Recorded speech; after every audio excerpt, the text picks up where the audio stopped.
we are laser focused on delivering business objectives, right? And in doing that, you can't do it all alone. So you would have to work with people.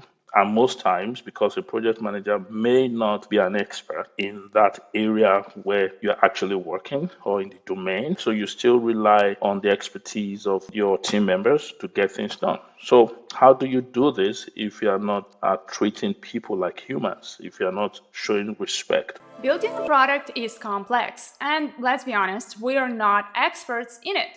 We have to rely on our teams. But how do you command respect and how do you have a conversation with developers when you have no development experience or knowledge?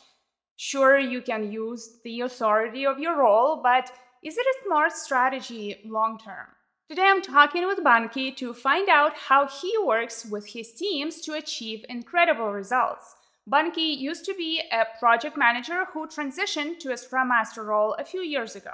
In this episode, we touch on what is technical awareness you need to be successful and how to avoid becoming just an order taker for your team. Banky also shares insightful advice about patience, flexibility, and simplicity. A few more words about our guest. Banky has worked with different professionals across a number of business domains, and it's been very interesting for him. He currently resides in Calgary, Alberta.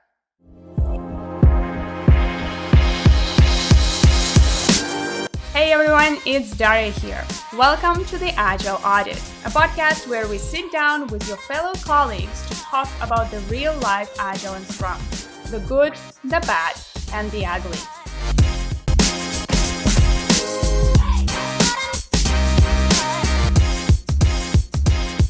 Hi Banky, I'm really happy to be able to speak with you today. Thank you for joining me. And as I said, let's jump right in. And I know that one of the things that you did previously before you became a Scrum Master, so you were more in a project management background, and you made the switch a few years ago. And I know that you've been enjoying the role, but I'd like to learn more about how that switch went, kind of what brought you decide to switch, and generally what was your experience with that. Oh, thank you, Daria. I appreciate you having me on your platform for the discussion. I used to be a project manager for many years, and that cuts across infrastructure projects and IT projects. And at some time, maybe 2015-ish, maybe I would say I got tired of being a project manager. I was looking for something else. And then in my personal research, I came across the Scrum Master Agile Project Management. And then I researched more and more about it, and I found it interesting. I saw it as being very close to the role of a project manager, because as it is, for me, I believe that a project manager will still carry some of those personal qualities you expect in a Scrum Master. A project manager is not expected to treat his or her staff or teammates as trash, right? You still have to respect people. You have to make sure they collaborate. You have to make sure that people are focused on the result and ultimately care about what the customer wants, right? So I found that very similar. And that was how I started the journey, and the rest today is history. But I will tell you that in terms of the switch, for me, it was smooth because one big thing about how I started my project management career, I remember then, that was sometimes in 2005. I actually got into an organization where the manager gave us a lot of responsibility. So you deal with this project, this particular project, you are like the CEO from beginning to the end. You worry about the contract, you worry about the resources, you worry about having the functional manager to support you with your resources. So I learned very quickly how to get results with little or no authority, which means you have to rely a lot on your collaborative skills, your interpersonal skills.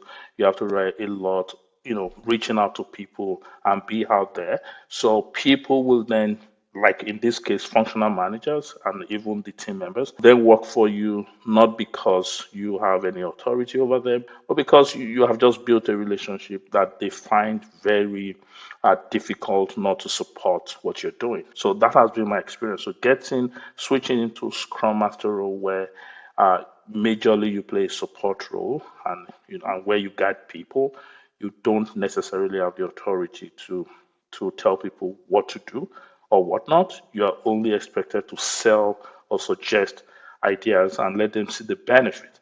So I found it very easy for me. It wasn't a big deal. Yeah, Interesting. yeah, Yeah. Yeah.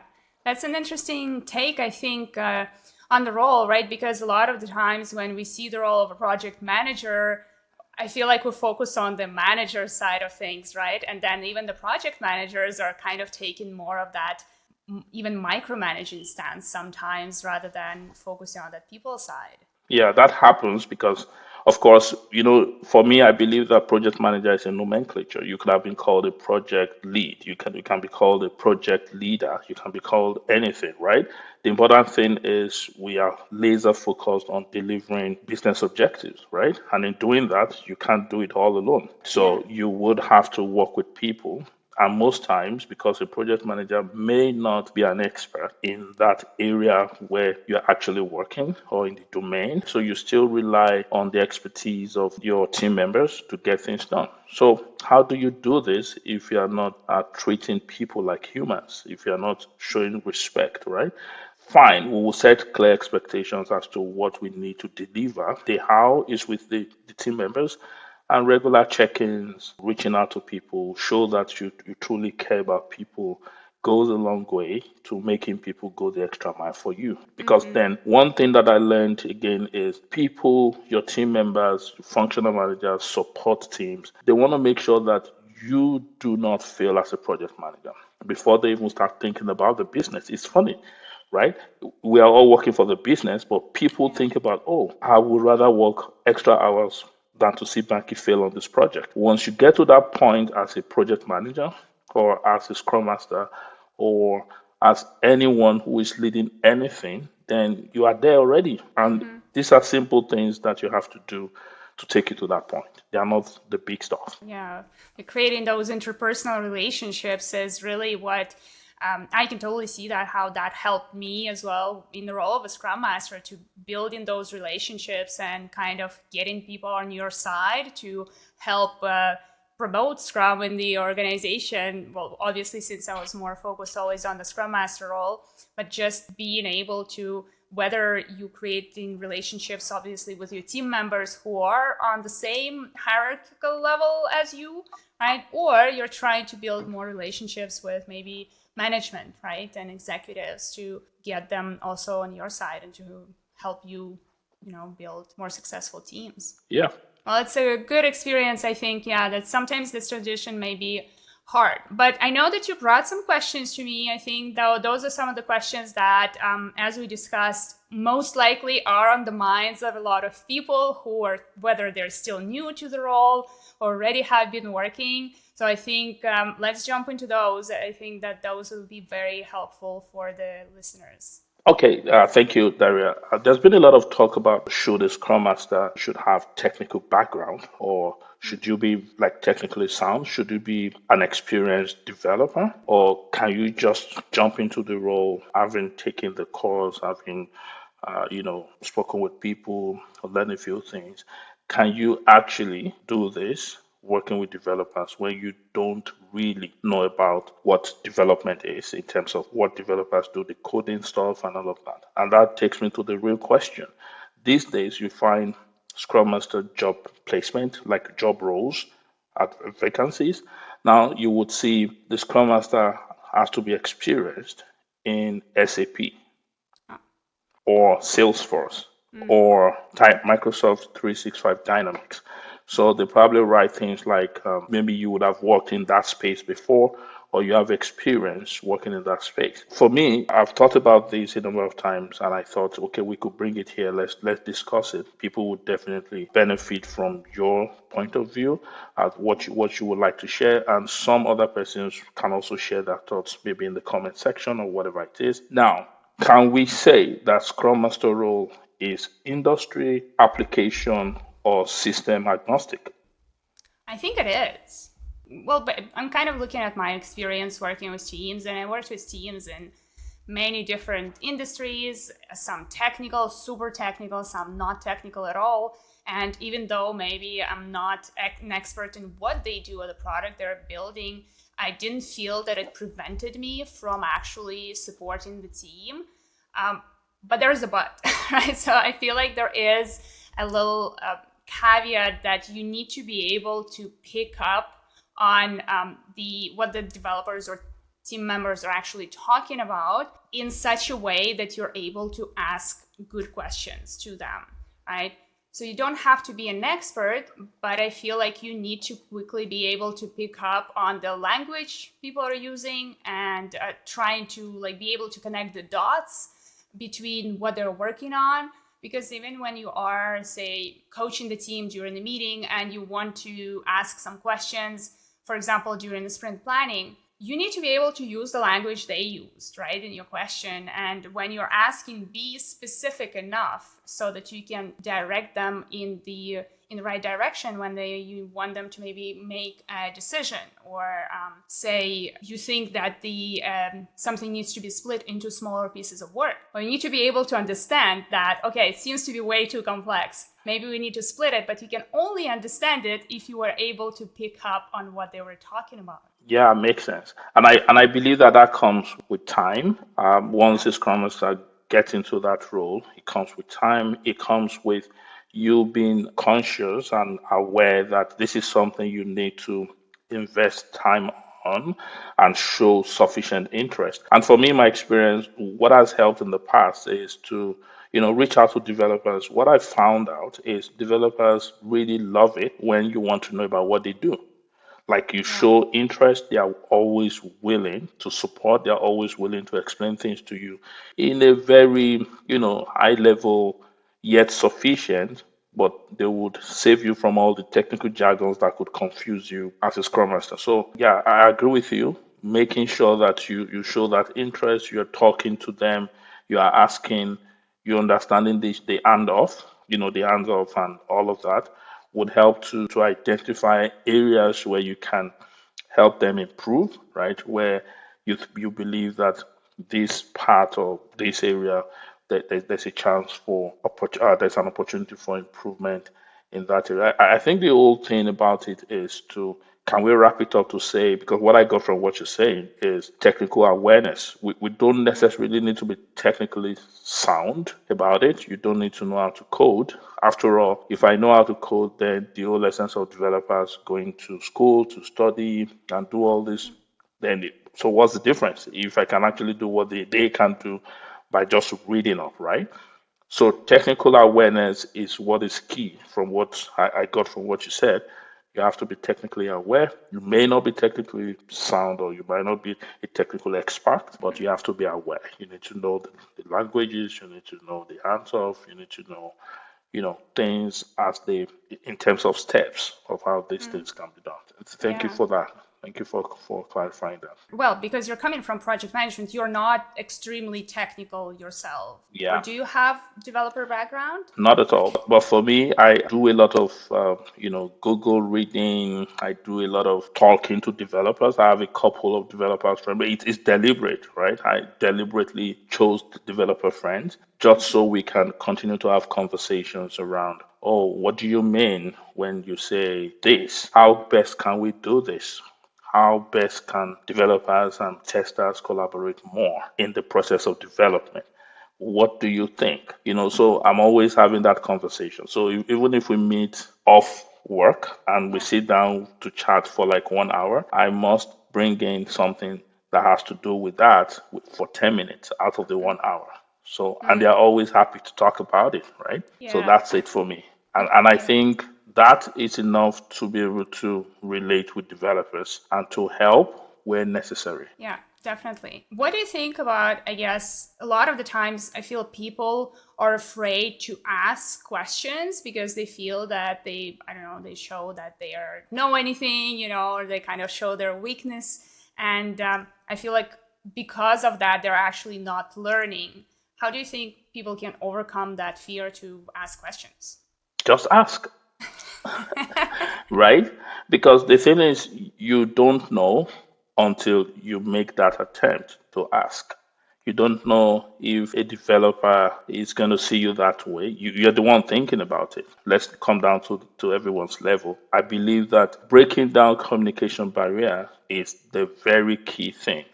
And that opens the way to every other thing that happens in the team. As a Scrum Master, you are able to come in and show your expertise in Scrum. Now, don't worry too much about expertise in technical stuff because you cannot be an expert as a developer is. You cannot be an expert as a QA person or a tester is, right? But focus on your own area. Make sure you show value and then reach out to people. Let them know that you are not here to show them that you know everything. You obviously do not know everything, and you will be coming to them to understand more about how they do what they do, what is it that they do. I think it depends on how you present it, right? Let them know they are the champions here.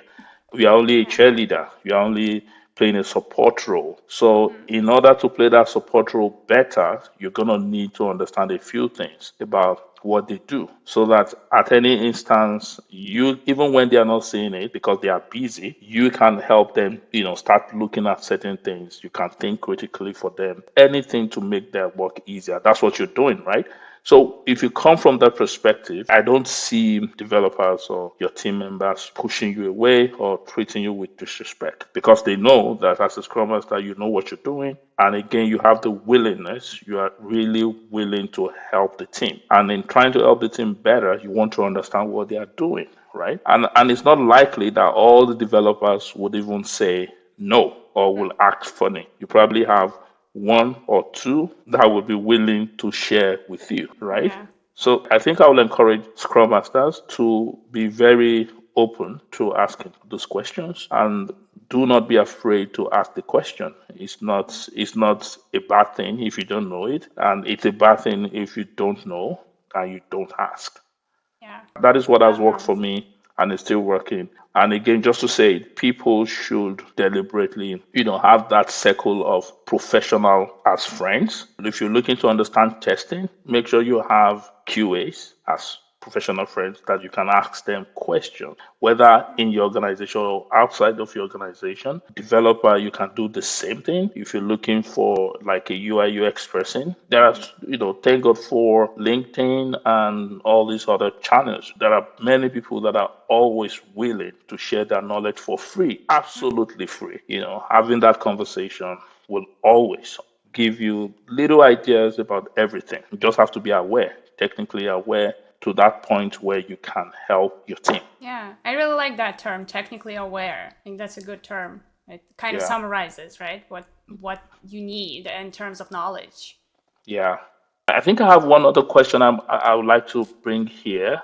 If you were to organize the roles of a Scrum Master into this category, we usually would have operational, tactical, and strategic roles. Now, also out of Scrum Master roles, I'm just trying to adapt into what Scrum Masters do, right? So, what just high level? It doesn't. We don't have to go into very details because I like to see the role of a Scrum Master from this perspective. What do you consider operational? What do you consider tactical? And what do you consider strategic? Because at some point you get into an organization, you probably will go through all these phases. But most times, if you're not deliberate about it, and I'm also talking to myself, I'm not exempting myself from this, full disclosure, you find yourself really playing on the operational and the tactical. You get overwhelmed in those, and the strategic might just be suffering. Would like to know your thoughts around that. If you could just share one or two examples, benefit of our viewers to understand this part of what the Scrum Master does. It's operational, tactical, strategic.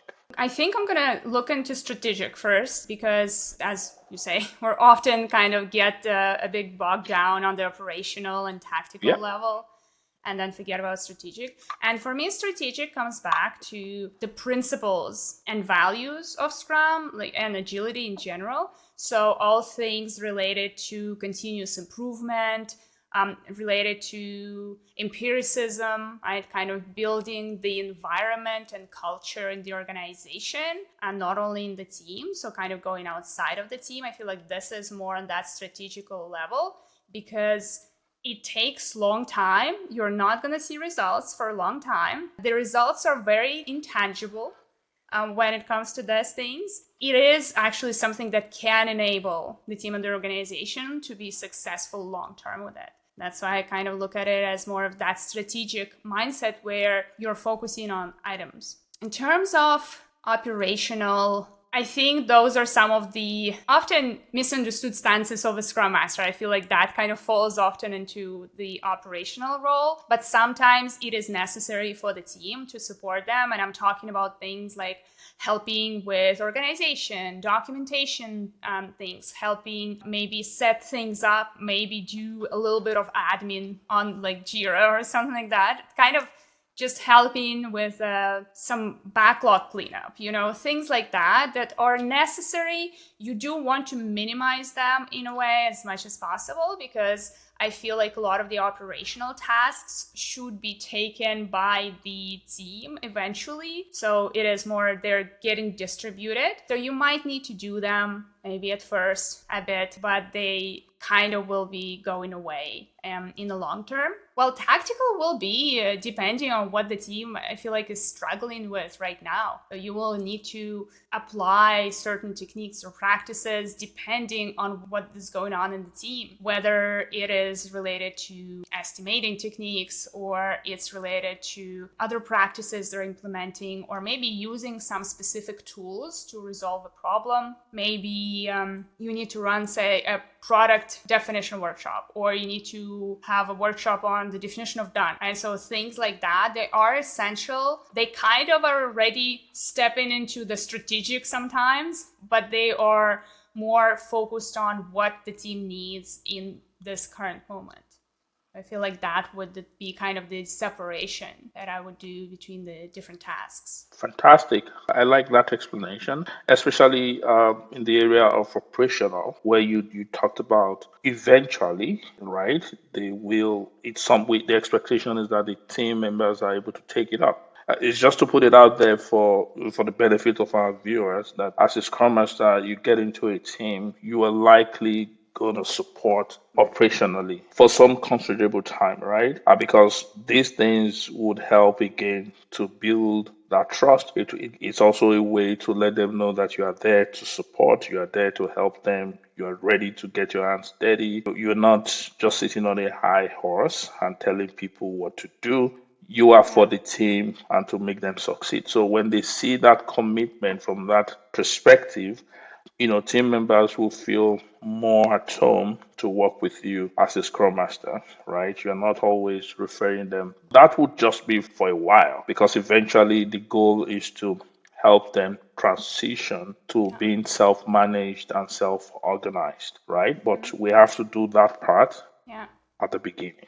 And I think an important part here is that role has all three levels. And I feel that you need to be willing to actually jump in between the levels from time to time. Say you are more right now working on a more strategical level with this particular team or this particular organization. But if right now, in particular moment, your team needs you to take some operational tasks, you're not kind of saying, oh no, I'm just taking care of the strategical stuff, right? I'm not gonna do documentation or something, I feel like the role of a Scrum Master kind of goes back and say, well, if that's what the team needs the most, and if this is the value that I can bring right now, then I can do it. Yeah, I like that. I like that because it's about what can we do, remembering what servant leadership is, right? We lead by serving others, and serving others would mean consciously looking for ways of supporting people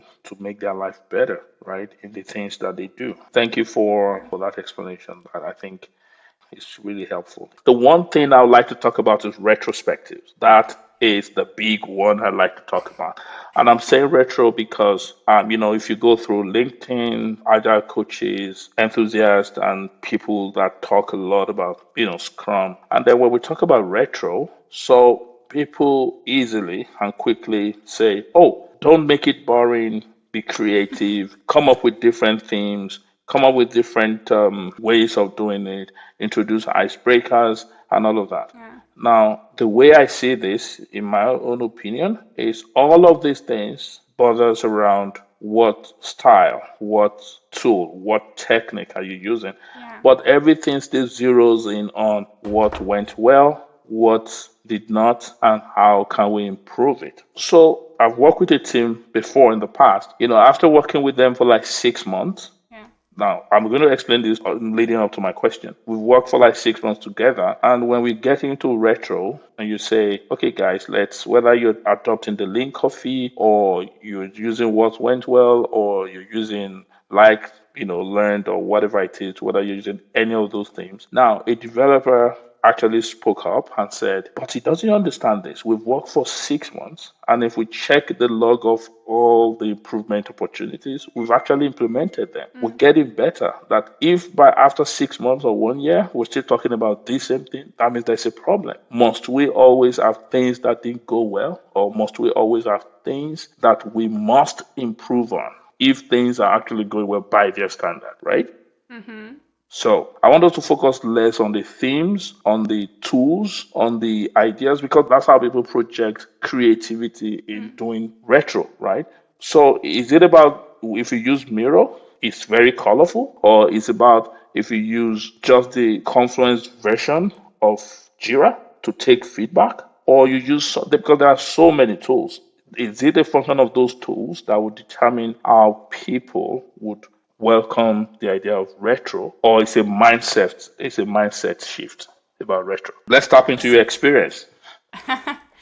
Well, it is an interesting topic when we're talking about retros and people are struggling with them. It all comes back to, well, you need to try new techniques. And I'm the largest promoter of that as well, except that there is like another important point that yes, techniques, tools, etc. Why are you using them? Well, to facilitate what? Continuous improvement. And if we're going back to that more strategic level, you can use many different tools and techniques. I think it's good, especially if you're struggling, but you always need to come back why we're doing. Well, the whole point is to improve continuously. And kind of to comment on when you say, well, do we always have to have something that didn't go well? No, sometimes everything was perfect, right? Was it perfect? Can you always to kind of give your team 10 out of the 10, even on the best sprints ever? Most times not. Yeah, and the thing is that even if it's 9.5, okay, we have some room for improvement, right? Because perfect is not attainable. There is a quote that I really like. I think perfection is not attainable, but by pursuing perfections, we can reach excellence. Oh, I love that. So, and I think that is what we're trying to kind of say. Yes, we'll never be perfect. It doesn't mean that by default that if we're not perfect, we're bad. And there's a lot more in between those two. It's more of we always need to think about how can we improve. There's always something you can improve, and there's always something you can do to make it better.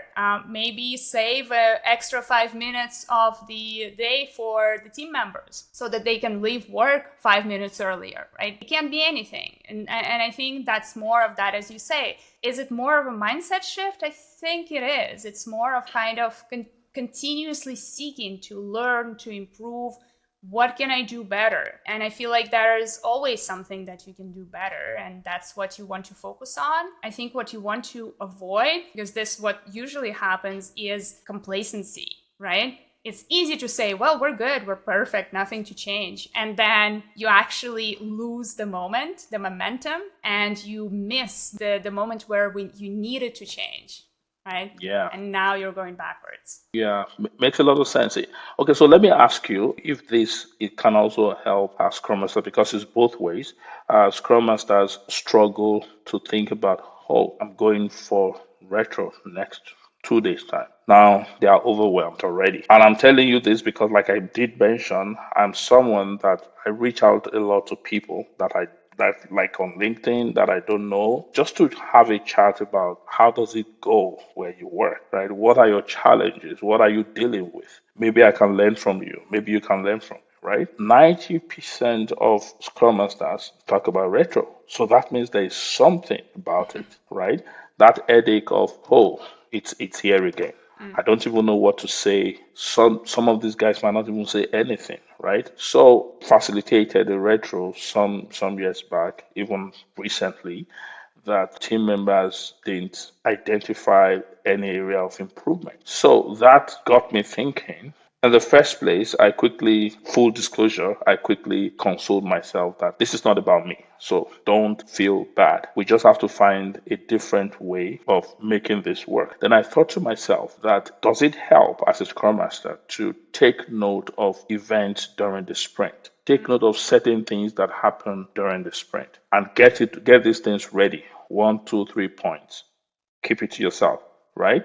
Now, when you get to retro, if people don't have things to talk about, you can call their attention to that. This happened during the spring. What do you think? How do you think we could have done it better? How do you think we can avoid this going forward? Because I've now used it a number of times when I see that, maybe people are not talking or they are struggling to find things to talk about. Then I bring it up one or two and then everybody's talking about it. And another thing I also find is, when you just reflect on the sprint generally.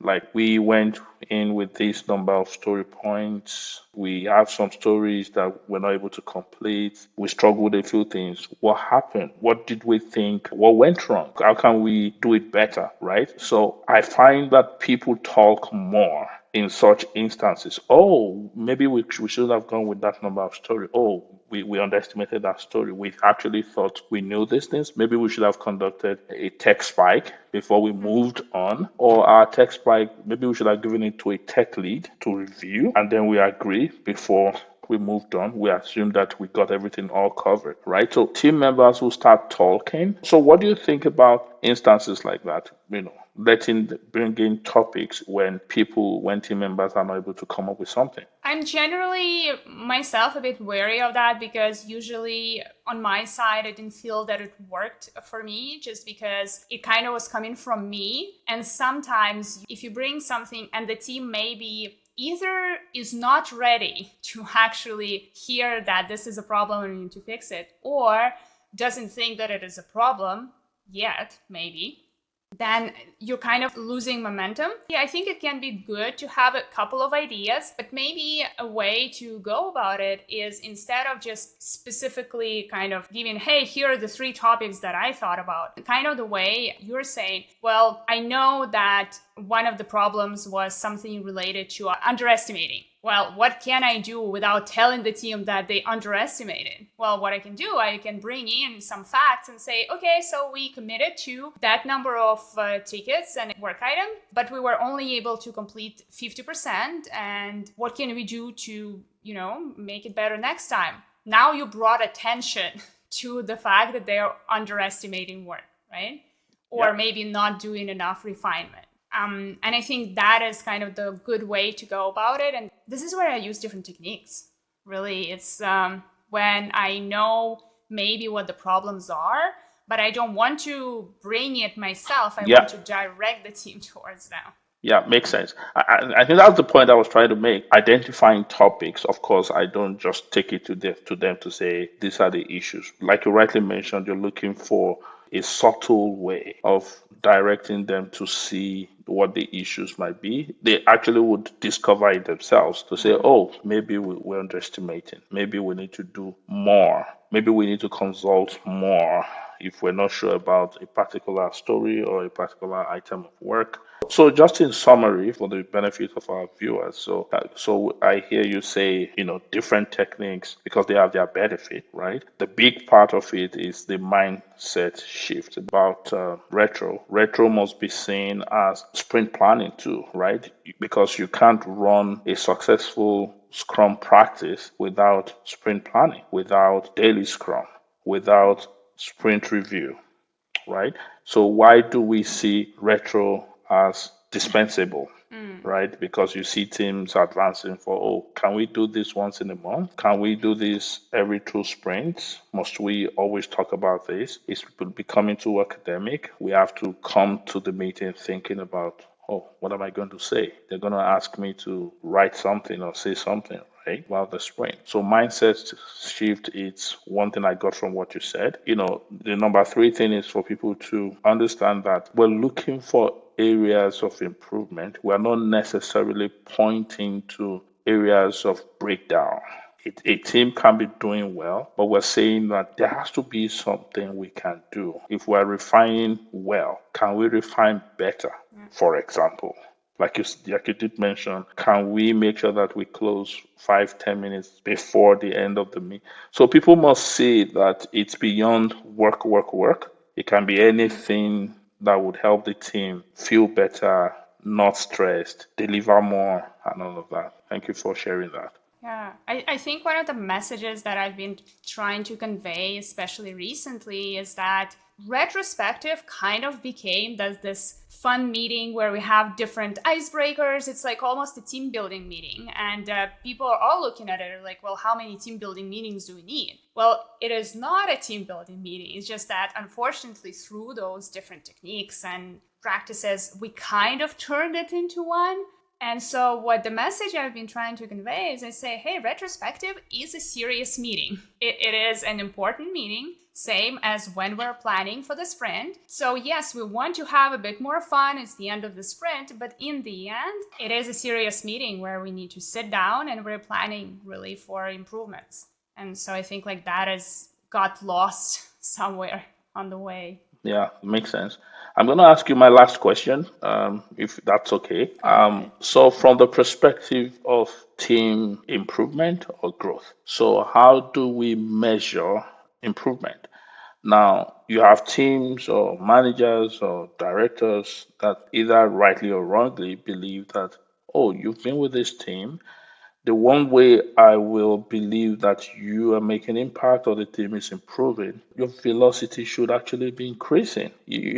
And this is the reality of what happens, right? I can have the velocity of 20 for 3 months, 20, 21, 22. If this team is really improving, if they are learning things, they should be on 25, 30. So how do you defend yourself as a Scrum Master? Or how do you show that the team is actually improving other than velocity? Because we know, from benefit of knowledge that we have and experience as a Scrum Master is that velocity is there to help us plan, to help the team envisage what they can do.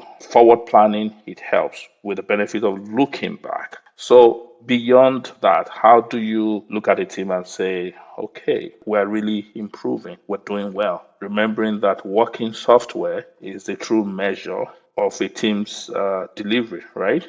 In the end, whether it is Scrum, whether it is XP, whether it is Scrumban, whether any framework, at the end of the day, we're trying to deliver a working software. We're trying to deliver value, right? Whichever way you go, you must end up delivering a working software. So what are you going to share with us today about this? Oh, well, velocity, yeah, it is kind of a tough topic because that's an easy metric to collect. And so because it's so easy to collect, then everybody is like clinging to it as if it's the only metric that you can have. But there are much more. It's just that they're more difficult to get. In terms of things like velocity, I think it's important to actually shift focus to other metrics that actually matter, because increasing velocity is not an objective. And what often happens in teams that are getting good at what they do, velocity may even go down because their estimates went down, right? So technically, we're not really looking for increasing velocity. So instead, you can switch focus to other metrics. For example, our consistency. How accurately are we planning? Did we improve? Maybe previously we would commit to 80 story points every sprint, but would only deliver sometimes 20, sometimes 50, sometimes 110. We can't plan with those numbers. But right now, our velocity is pretty stable. We know that it's able to complete about 20 story points, right? Consistency is really good because what it's going to help us with is forecasting for long-term goals. So if we have a release coming up or we have a certain number of product backlog items we want to complete, we will be able to do it with more consistency.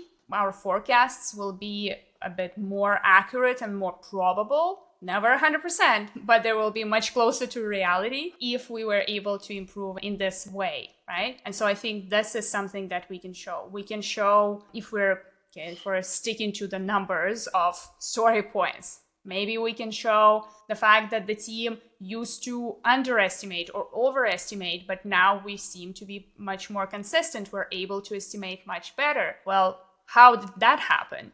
Well, we are doing better refinement. How can you show that you're doing better refinement? You can't, right? You're just, we're just doing better refinement. I see that, I know that. But how do you show that? Well, you can show it maybe through how consistent, how well the team is able to estimate. You're doing better refinement. Maybe you have better goals. You're doing much better story splitting, right, into smaller pieces of work. You can look into that. And then often, especially when we're talking about like sprint reports or showing the results of the sprint, how well the team did, instead of focusing on the numbers, showing the actual results, what was delivered, so the value delivered. And I think when you switch the focus to that, it can be helpful saying, well, here are some of the things that we're able to deliver. If you're able to even collect maybe some customers' feedback, right? What do you think? How would you rate the team or what the team is delivering, comparing it to, 6 months ago, right? And you are trying to really get those kind of metrics. Actually finding, because I've been working with this company and this team since last year. And because I'm not there all of the time, I'm kind of part-time, more of a coach rather than full-time Scrum Master with them. I personally felt that I'm not really doing such a good job. I kind of felt like I'm not really bringing as much value as I would like to, just because I'm not there all the time. But interestingly enough, it was people on the teams who were actually saying that where the help came in, right? Or what were the things where I helped them with, because I was kind of approaching the executives saying, hey, just wanted to figure out what you guys think. Do we want to, continue our contract? Are you satisfied with what I did? Because I was feeling that I'm not like really delivering to my standard. And they're like, no, you did so great. We could see the improvement. Wow. We could see the improvement in the areas where you worked on. Like, okay, good, because I'm not sure. Let the team promote you.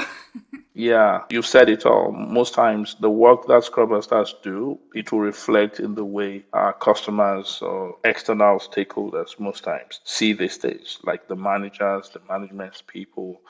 They see how the team is churning out results, right? We might not be able to pinpoint in very specific detail in terms of, this is how, like you did mention, how do you prove that, empirically, how do you prove that we're doing good refinement? Well, we're doing good refinement because we now have smaller stories. I can tell you that before now, when developers pick up stories, most times 6 days into the sprint, it's not even done yet, right? Mm-hmm. That's another way. But now, if the cycle time is short, it tells me that yes, we're refining better, we're splitting our stories better. So another possibility is that the team now works better. They understand the system better. They understand where to go to get their answers over time, right? Then one other thing that came to mind is defect escape ratio. Now, I know that from the perspective of quality, which is also one of the things that we strive to achieve as a team, we're not just interested in pushing stories to done on the Jira board, as we are very concerned about quality delivery as well.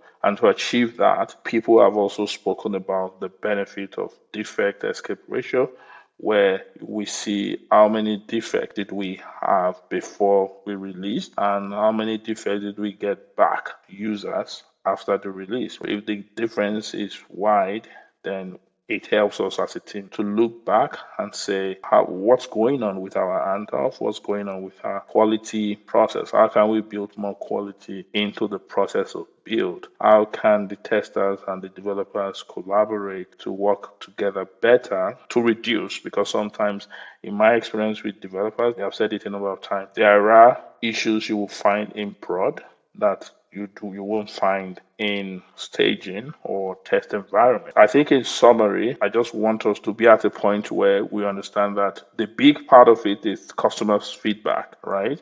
Which could be the user department. How do you think that we're doing as a team? If you rate us 1 to 5, what would you say? Because they would definitely treat that dispassionately. If you're doing it well, they will say you're doing it well. If you're not, you're not. This may not be like metric based. How open is my team to criticism? Are we very open to exposing ourselves in sprint review? Because I've worked with teams that the PO then said, no, can we not invite too many people? Because once you invite a lot of people, they're just going to keep saying, do this, do that, do this, do that, and all of that. So it took me some time to make him unlearn that idea, because the truth is, we always say that the product owner is the person accountable for the product, right? You run with the vision. But who says that the product owner has 100% understanding of the need of the customer? You can think you have it, but in my experience, even when in my experience with customers, sometimes they think they know what they want. Until they see it, they start coming back on a few things, right? So a product owner cannot and should not assume that once I say it's okay, I think we can just move on. So how open are we to accepting feedback? Are we ready to put ourselves out there? And for me, once a team gets to that level, it shows a big improvement in embracing the pillars of Scrum: transparency. And we subject ourselves to that inspection and adaptation. It's not really an easy thing, even in our personal lives, right? How easy is it for me to subject myself, to be transparent enough to subject myself to that inspection where I can be criticized and still see it as a positive contribution towards making me feel better? It takes a lot. It takes time. So a team that grows to that level, not because it's something that has to be done because it's stated in sprint review, are we very excited as a team to go to sprint review? Even when we were bashed last week, are we still excited to go there in the next one? If the answer is yes, then you have a team that will go to the moon, in my own opinion. If the answer is a no, then we have a lot of work to do. Because it's very easy, in my own opinion, to say, oh, Scrum is about failing quickly, getting that feedback. But the way to get the feedback is to open yourself up to that feedback, right? How easy? Does it make sense? Yeah, 100%. Yeah, I think that's all. Those are kind of qualitative metrics, really, but they are important as any other metric. I feel like sometimes even more important. Yeah. Any questions from your side? You want us to talk about? The biggest question would be, we're kind of be going more to the wrap up here. I think it was a great conversation, but I do want to ask you, what would be maybe one most important advice you'd want to give to Scrum Masters who are listening? Oh, in my own humble opinion, just to put that there, that caveat. So for me, it's 3 things: patience, flexibility, and simplicity. Now, I'm going to explain very quickly. Patience helps you understand that these changes they're not magic. It's going to take time. So you have to be ready to travel the journey with your team, right? So which means you will focus more on persistence than intensity of how you drive home your point. For example, even if you spend 5 hours training, 5 hours to train your team today on the importance of moving their stories on the board, right? Tomorrow is going to happen again. 2 days later it's going to happen. Tomorrow is going to happen. Next week is going to happen. So are you patient to understand that what you need to do is to continually say it, remind them in a subtle way, and go the journey with, rather than spend 5 hours and being very autocratic and being very particular about it. So patience is very key. Flexibility.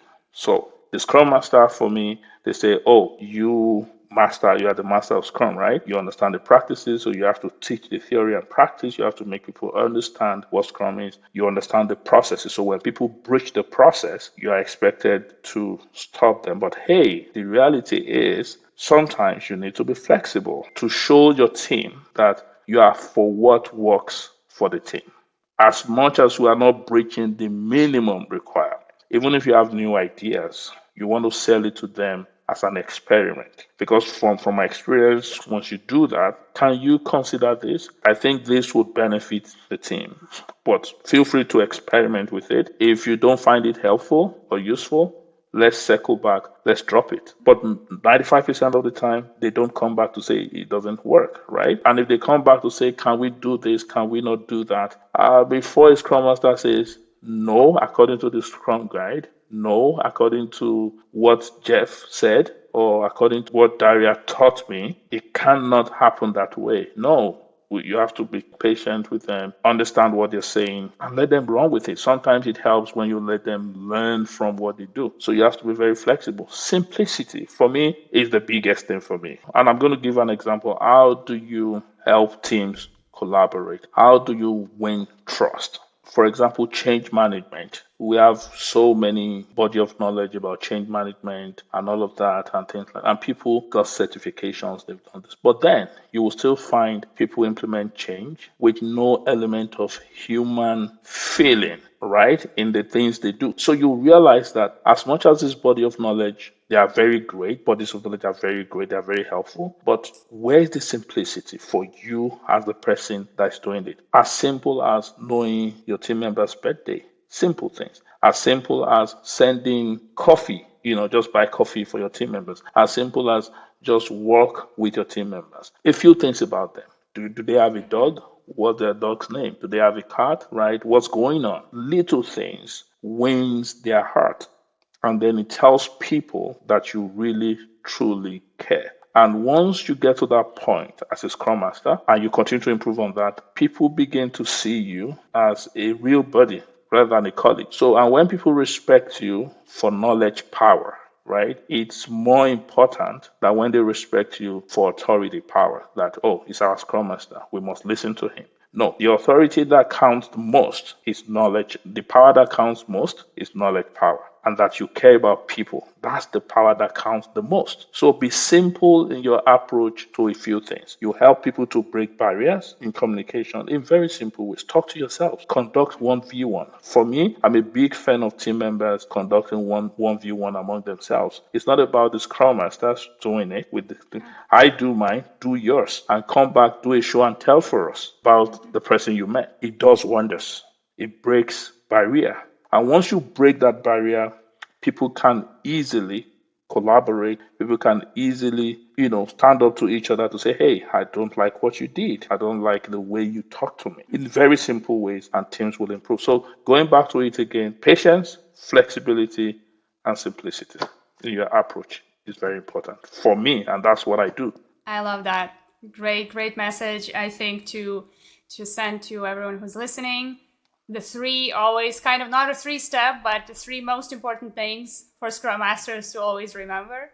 Right? I think that is really great. And I really appreciate you sharing this with us and sharing your journey, sharing more about how you get where you are, but also how you were dealing maybe with some challenges and what kind of things that you've seen yourself in your Scrum Mastery years. So thank you so much for joining me for this call, and I hope to see you around as always. I'm always happy to keep chatting. Very much appreciate you having me here. I'm happy to be here anytime. Thank you. Awesome. Thank you. Have a good one. Thank you for tuning in to today's episode. If you enjoyed this conversation and want to hear more stories like this, make sure to subscribe to the podcast on all of the different platforms. We'll be posting the video version on YouTube and the audio on other podcast platforms. All of the links can be found below the video, or you can also go to scrummastered.com/podcast. You can also find the transcript and the show notes on my blog. And I'll see you in the next episode. Cheers and Scrum on!